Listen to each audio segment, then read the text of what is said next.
Nathaniel Whitmore's eye-opening arrival at his own hotel. Nathaniel Whitmore, a black CEO whose success in the hospitality industry stemmed from hands-on leadership and an unwavering belief in fairness, was never one to sit in a distant office and read reports from afar. Whenever he acquired a new property, Nathaniel made it a personal priority to see the operation with his own eyes, not as the CEO, but as an ordinary guest or employee. His latest acquisition, a mid-sized hotel recently added to his growing portfolio, had already raised concerns. Guest reviews were inconsistent, staff turnover was unusually high, and whispers of a problematic culture had made their way to his office. Instead of calling a formal inspection, Nathaniel decided to visit the hotel undercover, giving himself the same experience any walk-in guest might have. Dressed down in a simple hoodie, jeans and sneakers, Nathaniel walked into the lobby late in the afternoon, blending into the background like any other traveler. At first glance, the hotel appeared ordinary enough: clean floors, tidy seating, and the faint sound of quiet conversations from the nearby lounge. But it took only moments for Nathaniel to notice the underlying cracks beneath the surface. Behind the front desk sat Kenneth, a disinterested young man whose eyes barely flicked up from his phone as Nathaniel approached. The indifference in Kenneth's posture set the tone even before a single word was exchanged. "Welcome. Do you have a reservation?" Kenneth asked, without a smile or any sense of hospitality. "No reservation," Nathaniel replied, keeping his tone polite. "Just passing through and hoping to get a room for the night." Kenneth's expression shifted slightly as he scanned Nathaniel's ID. His brows raised when he saw the local address printed on it. Without hesitation, Kenneth slid the ID back across the desk. "Sorry, we don't rent rooms to locals." Nathaniel paused, unsure if he'd heard correctly. "Excuse me, it's hotel policy," Kenneth added, his voice flat. "Locals bring too much trouble: parties, noise, complaints, and damage. Management decided it's just easier to refuse all local guests." There was no apology in Kenneth's voice, no hesitation in his delivery. To him, profiling local guests, especially black ones, was just another part of his daily routine. Nathaniel, accustomed to subtle biases in his line of work, was still stunned at the blatant, unapologetic enforcement of such a discriminatory policy. He asked to speak with the manager, hoping perhaps there was a misunderstanding or a rogue employee enforcing outdated rules. Moments later, Jameson, the hotel's general manager, appeared from the back office. Far from correcting Kenneth, Jameson backed him up completely. "We've had too many problems with locals," Jameson explained with a shrug. "Parties, drugs, all sorts of nonsense. It's easier to ban them altogether." The ease with which Jameson justified discrimination left Nathaniel momentarily speechless. It was one thing for an individual employee to act on personal bias. It was another for a hotel to institutionalize it as official policy. As Nathaniel processed this, his attention was drawn to Nicolette, a young front desk employee working beside Kenneth. Unlike her colleague, Nicolette's discomfort was clear. She shifted uneasily, her hands fidgeting as her eyes flicked between Kenneth, Jameson, and Nathaniel. Though she said nothing, her expression conveyed uncertainty and quiet disapproval, as though she knew the policy was wrong but feared speaking out. Nathaniel chose not to reveal his identity. Instead, he quietly thanked them and left the hotel, knowing this wasn't just an isolated incident. What he had seen was a symptom of deeper cultural rot, a management team that cared more about convenience than fairness, a staff trained to follow orders without question, and policies that encouraged bias rather than hospitality. The next morning, Nathaniel returned not as a guest, but as a job applicant. Disguised once again in casual clothes, he approached the front desk and asked if they were hiring. Without so much as a formal interview or background check, Jameson offered him a position on the spot, citing high turnover and desperate staffing needs. It was clear to Nathaniel that what he had seen the night before was only the tip of the iceberg. To fix this hotel and to create real change, he would need to see the full picture from within. And so, Nathaniel Whitmore, the Black CEO, would step into the role of an entry-level employee at his own hotel, ready to uncover the truth, expose the cracks, and ultimately rebuild not just operations, but the culture itself. Nathaniel Whitmore goes undercover, a CEO behind the front desk. The morning after Nathaniel Whitmore, the Black CEO, was turned away from his own hotel for no reason other than being a local man in casual clothes, he returned not as a guest, but as a job applicant. Dressed in the same simple hoodie, jeans, and worn sneakers, Nathaniel walked through the hotel's sliding doors once again. This time, there was no pretense of booking a room. Instead, he approached the front desk and casually asked if the hotel was hiring. To Nathaniel's surprise, but not his shock, Jameson, the hotel's general manager, didn't bother with a formal interview. There were no questions about experience, background, or even availability. In a matter of minutes, Nathaniel was offered a job on the spot. The hiring process, or lack thereof, immediately confirmed Nathaniel's growing suspicions: high turnover, desperate staffing, and a management team far more concerned with filling shifts than hiring quality employees. Nathaniel was now on the inside, not as the CEO, but as a frontline employee, and it didn't take long before the dysfunction he had suspected began to reveal itself. A disengaged team and a culture of fear. Nathaniel's first day began with a rushed, half-hearted training session led by Nicolette, the same front desk employee who had seemed uncomfortable with the no locals policy the night before. As Nicolette walked him through the basics: how to check in guests, handle reservation software, and deal with customer complaints, Nathaniel noticed her hesitations. She had the competence of someone who knew her job well, but there was an underlying tension in her voice, the careful choice of words that only comes from employees afraid of saying the wrong thing. Over the course of the day, Nathaniel learned why. The staff at the hotel operated under constant fear of being blamed for any issue that arose. Whether it was a guest complaint, a missed cleaning, or a malfunctioning air conditioner, the fault always rolled downhill onto the lowest-ranking employee in sight. Disconnected management Jameson, who had confidently defended the discriminatory no locals policy, spent most of the day holed up in his office, avoiding the lobby entirely. The rare times he emerged were to criticize or micromanage, never to offer support or praise. Staff were expected to handle problems on their own, even when those problems required managerial approval or resources they didn't have access to. The disconnect between management and staff was absolute, and it was painfully clear that employees like Nicolette were left to fend for themselves. Poor service, not from laziness, but exhaustion throughout the day. Nathaniel saw firsthand how understaffed and overworked the employees were. Lucinda, the other front desk employee on shift, shuffled through her tasks with the exhaustion of someone carrying twice the workload she should have. There were no breaks, no backup staff. When a line formed at the desk, Lucinda and Nicolette were left to handle impatient guests alone, with no support from Jameson or anyone else in management. The poor service guests complained about wasn't due to laziness, it was due to employees being stretched to the breaking point. A maintenance department left to rot later in the shift. Nathaniel had a conversation with Theodore, the hotel's sole maintenance worker that day. Theodore was a veteran employee, someone who knew the building inside and out, but his requests for repairs, supplies, and help had been ignored for months.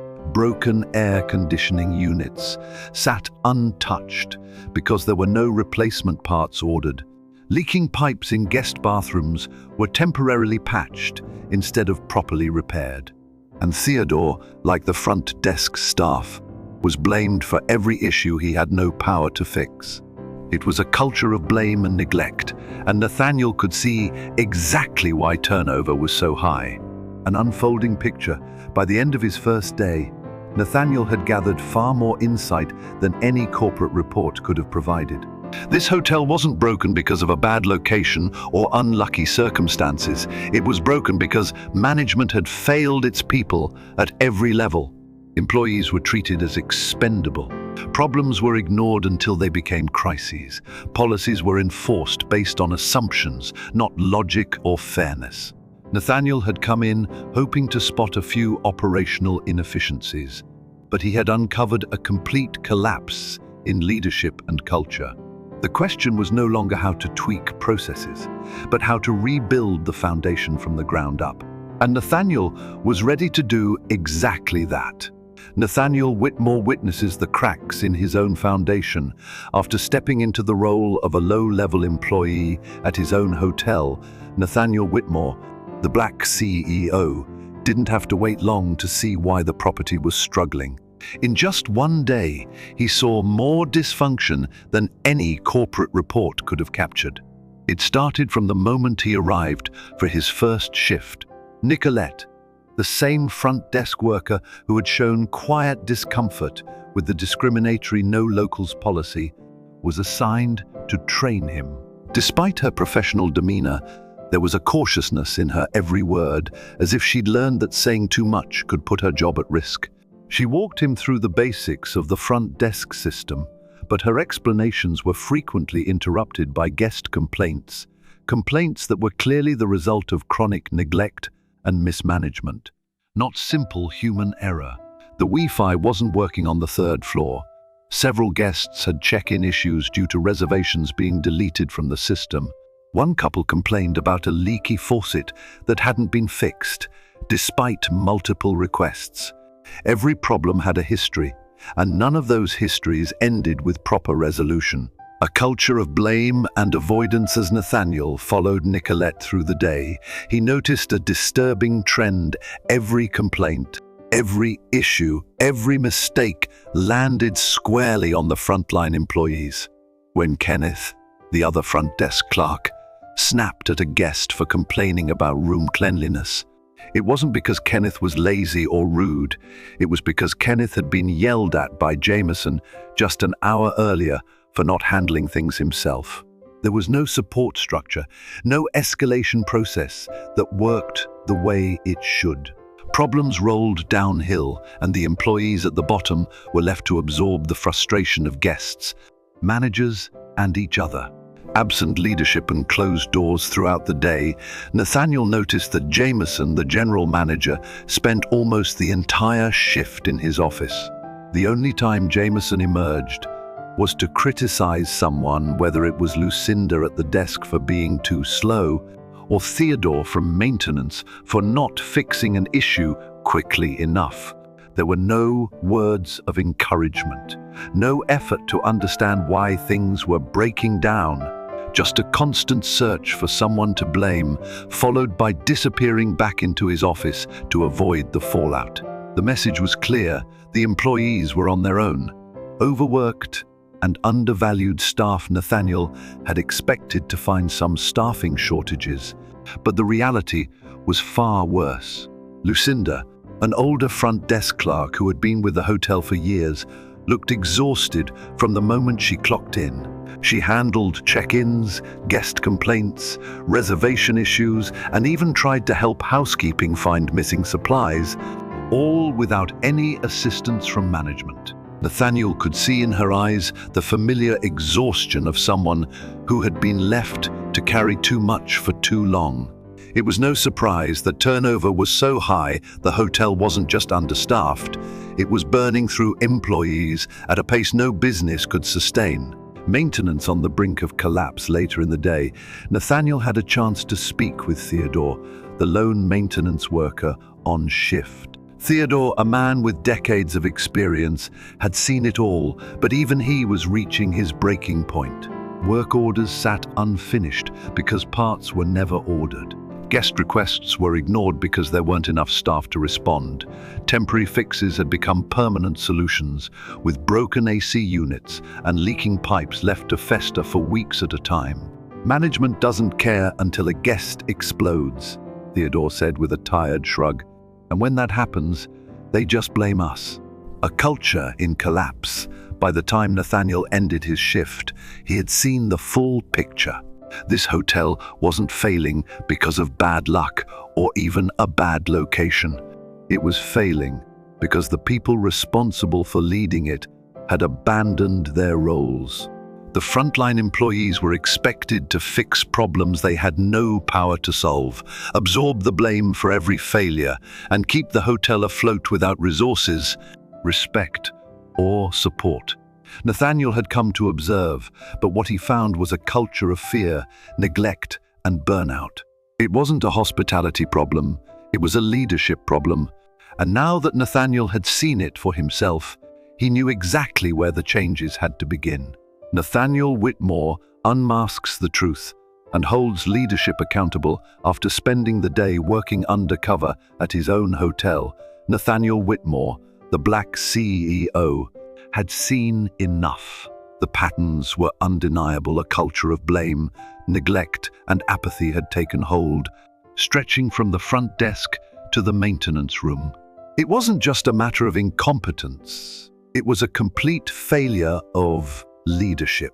The next morning, Nathaniel walked into the hotel this time, not as a new employee, but as himself. The casual clothes were gone. In their place was a tailored suit, a presence that commanded attention, and the quiet but unmistakable authority of someone who owned not just the building, but the future of everyone inside it. Employees who had seen him the day before in jeans and sneakers stared in shock, their minds struggling to reconcile the humble trainee with the CEO now standing in front of them. But the most stunned face belonged to Jameson, the general manager. Nathaniel stood in the middle of the lobby, calling for a staff meeting on the spot. When the employees gathered, some curious, some nervous, all sensing that something major was about to happen, Nathaniel began to speak. "Some of you met me yesterday," he said calmly, "but not as myself. I came here to see this hotel as it truly operates, not through reports, but through your eyes." A ripple of whispers passed through the room. "I saw good people trying their best under impossible conditions," he continued. "I saw guests being ignored, maintenance requests going unanswered, and hard-working employees being blamed for problems they couldn't possibly fix."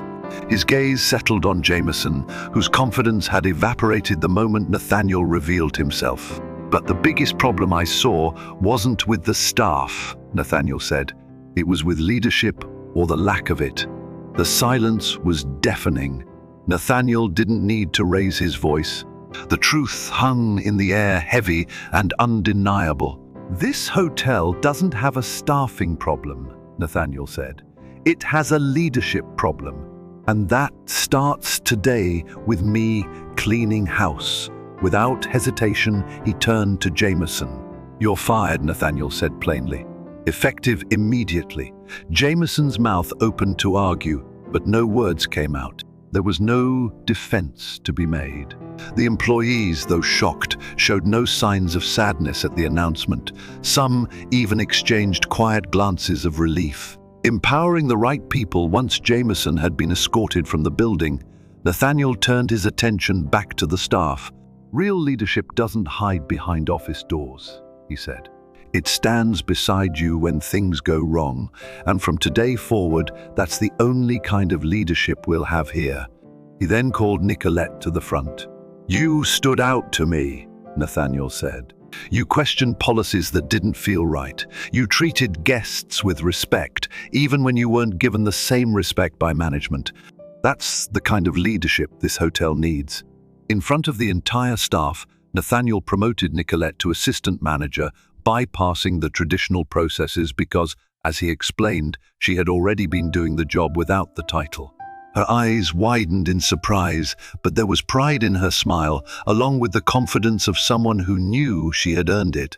A new beginning with accountability. Nathaniel didn't end the meeting with just one announcement. He promised the staff that this was only the start of major changes, including an end to the discriminatory no locals policy, more staffing to ensure employees weren't constantly overworked, a new system for handling maintenance requests with accountability tied to management, not frontline staff.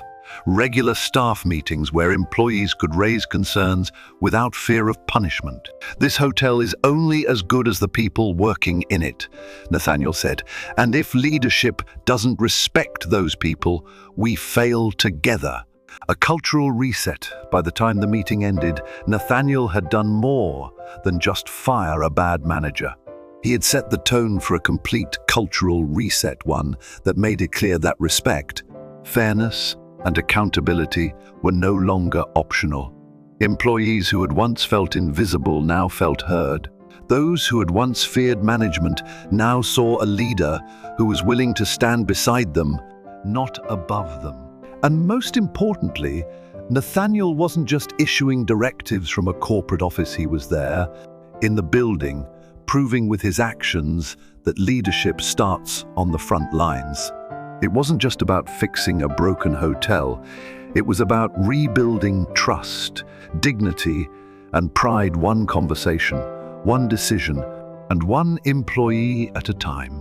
Nathaniel Whitmore confronts the truth and demands accountability. After spending a full day working undercover at his own hotel, Nathaniel Whitmore, the Black CEO, had all the evidence he needed. He had witnessed the broken processes, the overwhelmed staff, and the culture of fear that thrived under absent leadership.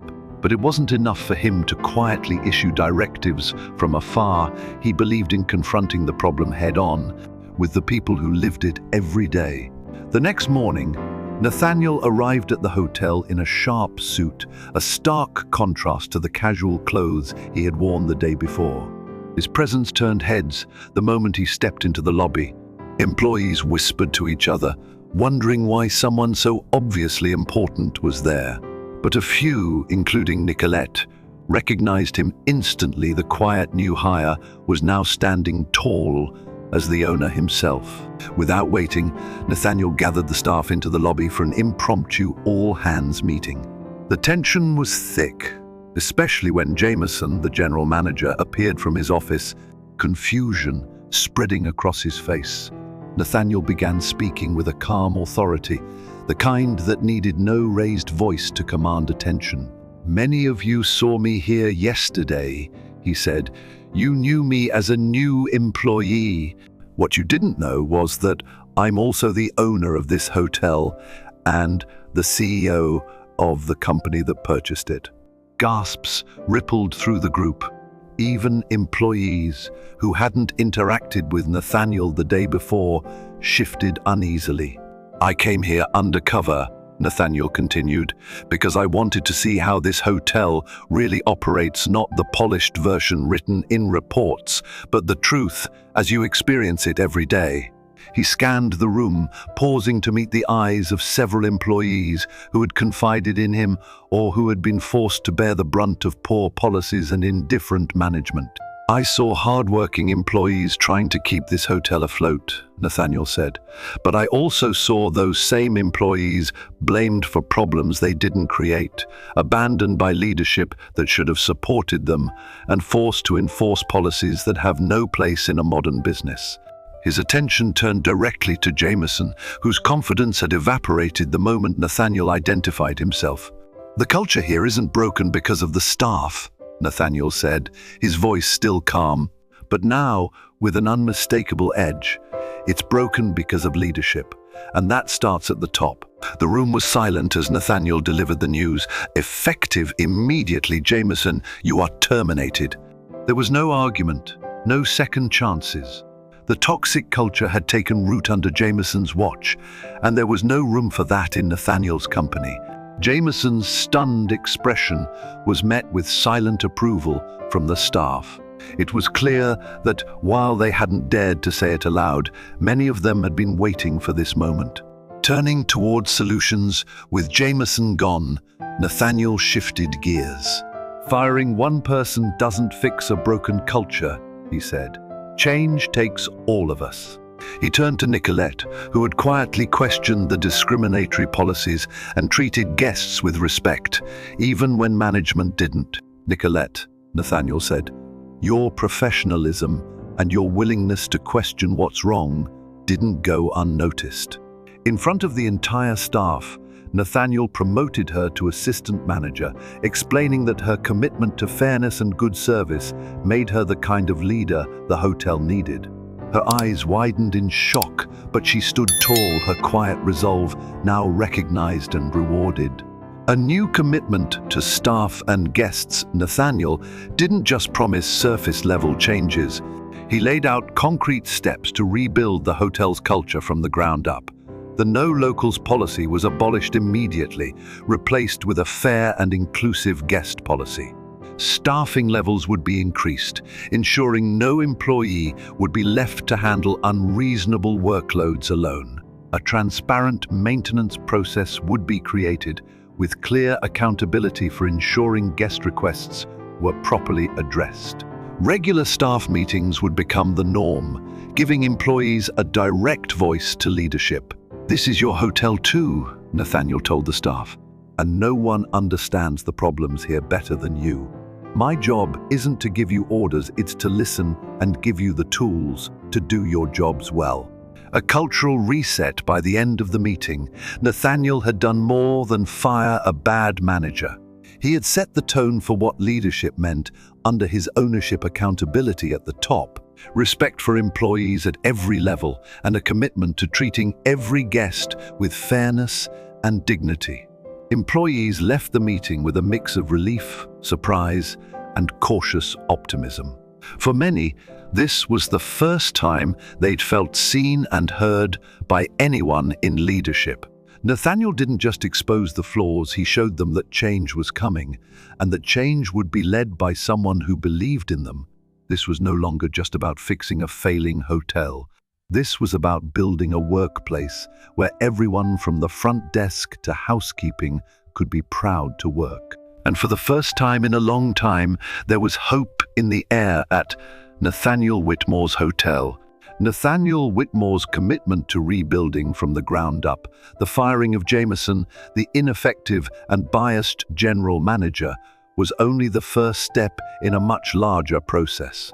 Nathaniel Whitmore, the Black CEO, who had gone undercover to experience the reality of his own hotel, knew that replacing one person wouldn't be enough to fix the deeply rooted cultural problems plaguing the property. As Nathaniel addressed the assembled staff after Jameson's departure, he made one thing clear: real change doesn't happen from the top. Down it happens when leadership listens to the people doing the work every day. He started with the most urgent fixes. First, Nathaniel announced the no locals policy is officially abolished. There were sighs of relief, particularly from Nicolette, who had long questioned the discriminatory practice but had been too afraid to speak up. Every guest will be treated with the same respect, whether they live 5 miles away or 5,000. But that was only the beginning. Nathaniel knew that the frontline employees, housekeeping, maintenance, and front desk staff were the heart of the operation, and they had been treated as expendable for far too long. Investing in the workforce, Nathaniel gathered feedback directly from the employees, asking what they needed to do their jobs well. Lucinda, the exhausted front desk clerk, spoke openly for the first time. "We're always short-staffed," she said. "We're juggling guests, phones, complaints. Sometimes it's just me and Nicolette handling everything. It's too much." Nathaniel nodded. "That's going to change," he promised.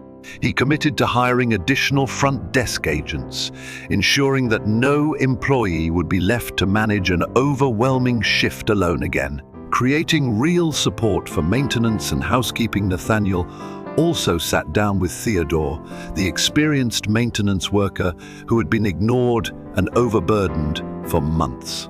"We put in requests all the time," Theodore explained, "but nobody follows up. If the guest complains enough, they blame us, but half the time we never even get the parts we need. Nathaniel saw the pattern problems were being buried until they exploded into guest complaints, and then the blame was dumped on the staff. To break this cycle, Nathaniel introduced a new maintenance tracking system where every request was logged, followed up on, and tied to manager accountability.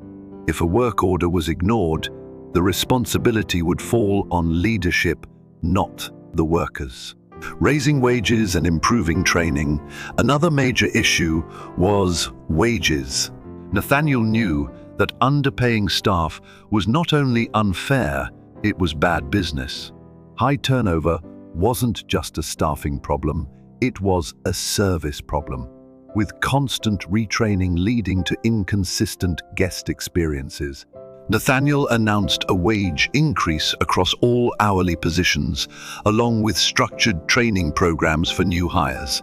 "This isn't just about filling shifts," Nathaniel said. "It's about investing in people so they want to stay." Recognizing leadership from within, promoting Nicolette to assistant manager wasn't just a gesture, it was a signal to the entire staff that integrity, respect, and professionalism would be rewarded. Nicolette spoke up even when it was uncomfortable. Nathaniel said, "That's the kind of leadership we need, not the kind that hides behind a door." Rebuilding trust. Nathaniel knew the hotel couldn't be fixed overnight. Years of neglect, poor management, and broken policies had left employees cynical and distrustful of leadership. To rebuild that trust, Nathaniel promised to stay involved, not just for a week or two, but for the long haul. Monthly staff meetings with open feedback sessions, a new anonymous feedback channel, so employees could safely report concerns. Regular check-ins, where managers would be required to spend time working alongside their teams, understanding the challenges firsthand. A good hotel doesn't succeed because of policies or branding, Nathaniel told the team. It succeeds because of the people working inside it. That message resonated. For the first time, the staff didn't feel like disposable cogs in a machine. They felt like partners in something being rebuilt, not just from the top, but from the ground up. A new future begins. The transformation wasn't about firing one bad manager or changing a few policies. It was about changing the very culture of the hotel. And with Nathaniel Whitmore leading by example, the staff began to believe that this time, change might actually stick. Nathaniel Whitmore's long-term commitment to lasting change, with the toxic culture exposed and the old management removed. Nathaniel Whitmore, the Black CEO, knew that true transformation couldn't happen overnight. Removing a bad general manager and promoting Nicolette was only the beginning. What mattered now was proving to the employees that change wasn't temporary and that leadership would no longer be invisible. Nathaniel understood that trust, once broken, is not easily restored.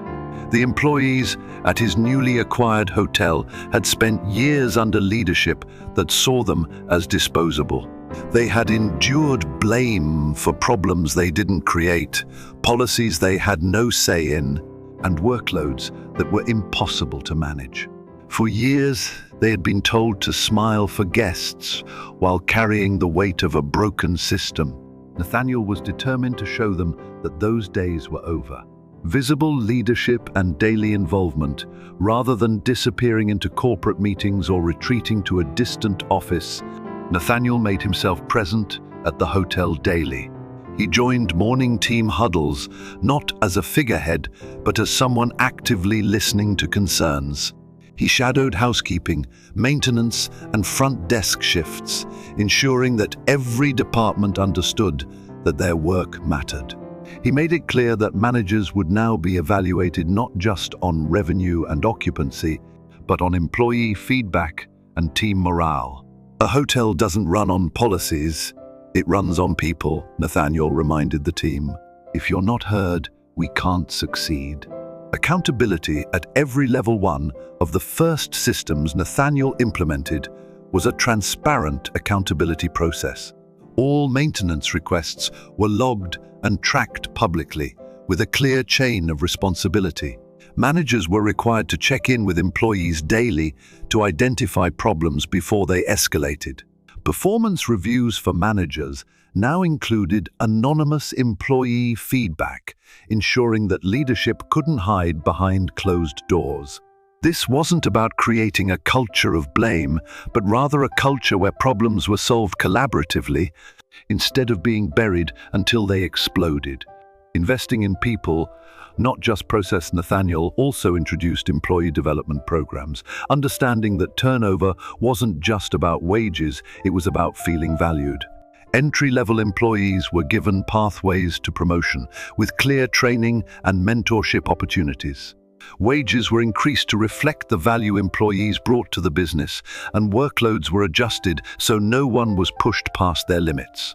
Quarterly listening sessions allowed employees to suggest improvements directly to Nathaniel and the leadership team. This investment in people sent a clear message: you are not replaceable, you are essential. Nicolette and Theodore become leaders in change. Nathaniel knew that real cultural change couldn't come from him alone. Employees needed to see familiar faces leading the shift. That's why Nicolette, who had shown courage in questioning bad policies, and Theodore, whose institutional knowledge had long been ignored, were both given leadership roles in shaping new policies.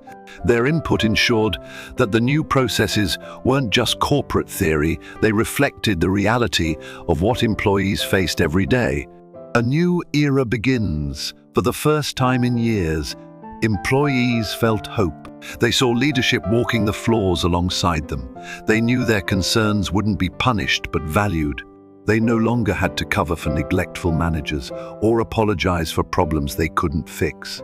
Nathaniel Whitmore's message was simple: this hotel will succeed because of you. And if we respect you, support you, and listen to you, we'll not only fix this place, we'll make it somewhere you're proud to work. It wasn't just a speech, it was a promise. And for the first time, the team believed it.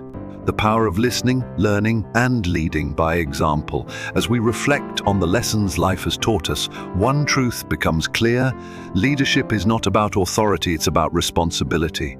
Whether you've led a family, a team, or simply lived a life where others turn to you for guidance, you understand that real leadership comes from listening, learning, and leading by example.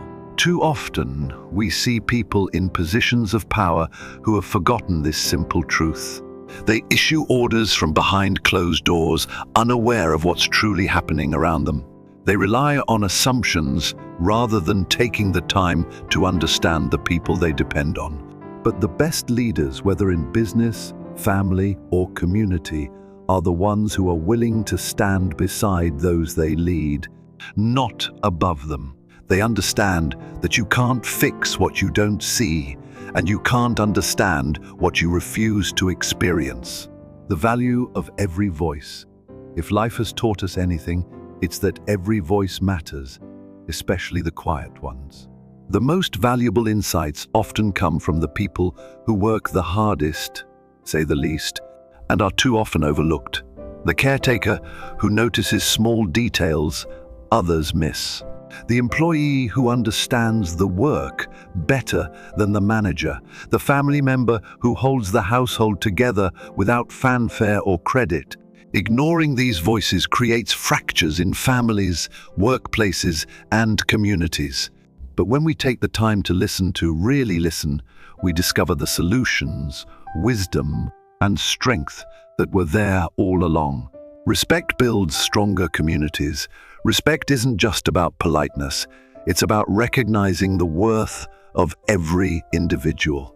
Whether it's a neighbor, a co-worker, or a stranger at the store, the way we treat others creates the environment we live in.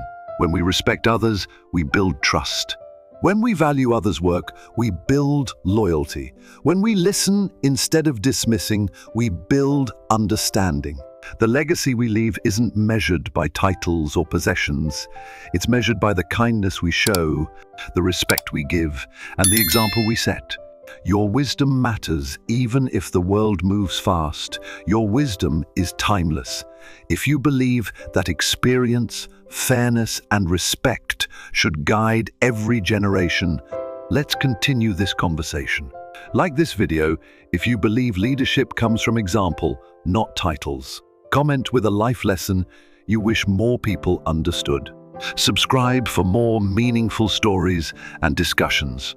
Share this video to pass along the power of wisdom.